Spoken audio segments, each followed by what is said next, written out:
Hi guys! Welcome to my YouTube channel! Ngayon po ang aking ibablog ay ang aking nabili sa 3-pack style na LB bag. At ngayon guys, di ba nung last time sinabi ko sa inyo na ako po ay magbebenta ng aking speedy bag. And then ngayon nabenta na nga po yung aking speedy bag. Kaya ngayon bumili na po ako ng kapalit. At ang aking nabiling kapalit ay pareho silang LB.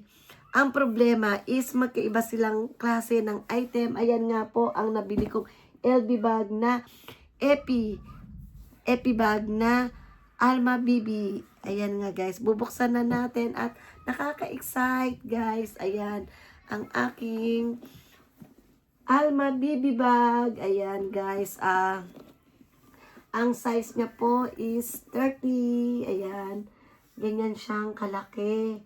Alam nyo guys, kaya ko siya nagustuhan dahil napakalinis, napakaganda. Alam nyo guys, at hindi pa siya use na use. Tignan nyo po ang side. Bali, ito lang. Ayan, yung mga yaan sa gilid-gilid. Ayan guys, sa gilid. Yan ang kanyang damage or konting makikita nyo parang ginamit. Ayan nga guys, tingnan nyo ang mga both side niya, sa tagiliran, sa kabila pa, tapos ito sa zipper, ayan guys. At ang pinaka-importante guys, yung loob. Alam nyo ba guys, napakaganda ng loob at napakalaki, napakalinis. Guys, kung nakikita nyo, ayan, napakalinis po niya. At isa pa, meron po siyang ayan, number, serial number. Makikita nyo, nakikita nyo. Paano ba? Ayan. Ayan po ang serial number niya. Kung makikita nyo. Ayan nga guys. Talagang napakaganda, very clean. Wala akong masasabi. Ayan nga guys. Kaya nung nakita ko siya is talagang hindi na po ako nagdobling isip. Tapos may kasama pa siyang dust bag. Kaya hindi na talaga ako isip-isip pa. Talaga nung pagkakita ko, nagustuhan ko yung kulay, nakita ko napakalinis. Binili ko na siya. Ayan nga guys, makikita nyo, di ba? Ayan. Binili ko siya sa 3-pack style. Ayan. Kaya may tag pa siya kasi hindi ko pa siya nagagamit. Ayan. Tapos ang laki niya guys. 30 siya, 30 cm. Ayan. Yung aking pinagbili is maliit lang yon kasi 25 lang yung pinagbenta kong bag na speedy bag. Ito is malaki. Actually, nung ako ay naghahanap talaga po ng bag is, ang gusto ko talaga sana speedy bag na size 30. Kaya lang, hindi kaya ng budget ko, mahal, napakamahal. Kaya, nung ito ay nakita ko, medyo mabababa. Kaya, ito po ang nabili ko dun sa aking pinagbentahan.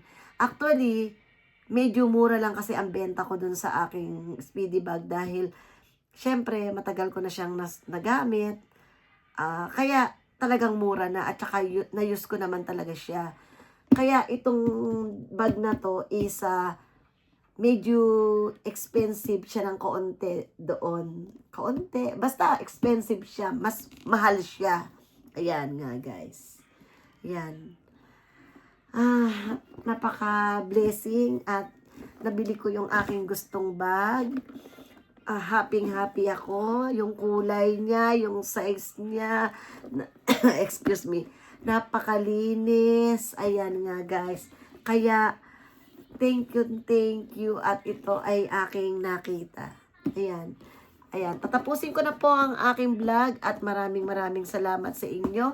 At sa mga viewers ko po dyan, saan man kayo sa dulo ng mundo, mag-comment po kayo sa baba at para masabi nyo kung saan bansa kayo. Ayan. At sa mga tiga Japan naman, sabihin nyo lang kung tiga Tokyo kayo para maituro ko sa inyo kung saan tong binibilan ko o saan tong saan ba tong store na ito. Ayan nga guys. Sige, thank you for your watching at maraming salamat at sa susunod na vlog ko po uli, marami pa tayong ipakikita sa inyo at marami pa akong sasabihin na ituturo kung saan nabili ko yan, saan yung lugar na yon, ayan, na para kung kayo man at gusto nyong puntahan na kung mga tiga Japan kayo, pwede nyo pumuntahan kung saan yung location na aking mga pinupuntahan.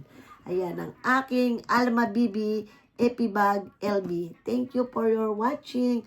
Bye-bye!